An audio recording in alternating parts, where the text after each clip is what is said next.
हरे कृष्णा साथियों, जय भोले की। मैं आपका दोस्त जितेंद्र सागर, अंक ज्योतिष, फेस रीडिंग और टैरो कार्ड एक्सपर्ट। अपने इस चैनल में आप सभी लोगों का हार्दिक वंदन और नमन करता हूं दोस्तों। और सावन के इस महीने की बहुत बहुत शुभकामनाएं आपको।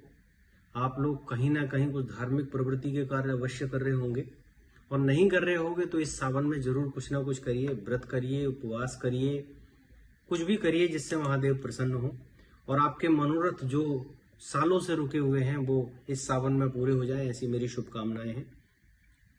तो सबसे पहले तो मैं निवेदन करूंगा कि अगर आप लोगों ने मेरे चैनल को सब्सक्राइब नहीं किया है तो प्लीज एक बार चैनल को सब्सक्राइब कर दीजिएगा, शेयर कर दीजिएगा, बेल आइकन का बटन दबा दीजिएगा। और अब हम वीडियो को थोड़ा सा शुरू किए लेते हैं।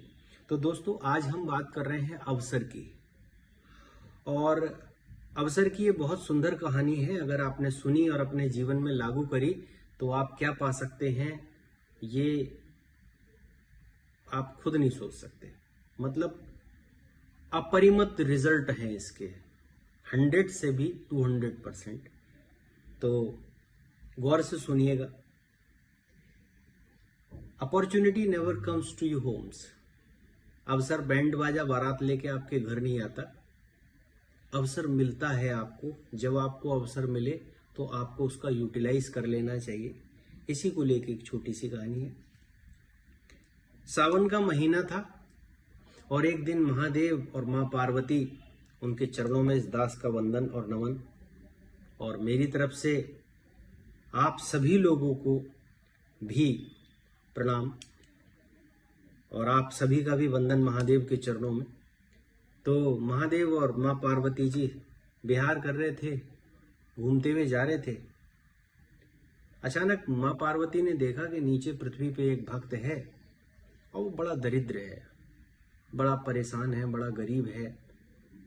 उसकी स्थिति देख के मां को बड़ी दया आई और महादेव से बोली, हे प्रभु, आप सब कुछ करने में समर्थ हैं, आपकी कृपा से क्या नहीं हो सकता। तो आपके राज्य में ऐसे लोग हैं जो इतने दरिद्र हैं, आप इन सबको सुखी और संपन्न क्यों नहीं कर देते। महादेव ने कहा, देवी चलो, आगे कुछ काम है। तो माता ने प्रार्थना की कि आप बात को टाल रहे हैं, बात को टालिए मत। इस व्यक्ति को धन की आवश्यकता है, इसको धन दे दीजिए। महादेव ने फिर प्रार्थना करी कि हे देवी, इसे रहने दो, इसे कुछ धन मत दो, अभी ये इसके लायक नहीं है। जब ये इसके लायक होगा तो इसे धन दिया जाएगा। मां पार्वती से रुका नहीं गया और विनय प्रार्थना उन्होंने ऐसे करी और फिर वो हट पे आ गई। और आप जानते हैं, 2 हटें इस संसार में सबसे ज्यादा प्रसिद्ध होती हैं, एक बाल हट और एक स्त्री हट। तो भैया ये तो स्त्री हट थी। तो महादेव को उनकी बात स्वीकार करनी पड़ी और उन्होंने कहा, अच्छा क्या चाहती हो। बोले, मैं चाहती हूँ प्रभु, इसे इतना धन दे दो कि आगे तक इसकी 7 पीढ़ियां तृप्त रहें और इसे कभी जीवन में धन का अभाव न रहे। और आप तो वैसे भी महाकाल हो, आप सब कुछ करने में समर्थ हो, आप भाग्य के लिखे को भी परिवर्तित कर देते हो। भगवान ने कहा, अच्छा चलो ठीक है, मैं तुम्हारे कहने से किए देता हूँ। तो महादेव ने क्या काम किया, एक मखमल का कपड़ा लिया और उस मखमल के कपड़े में हीरे मोती जवाहरात सारे लिए और पृथ्वी पे फेंक दिए।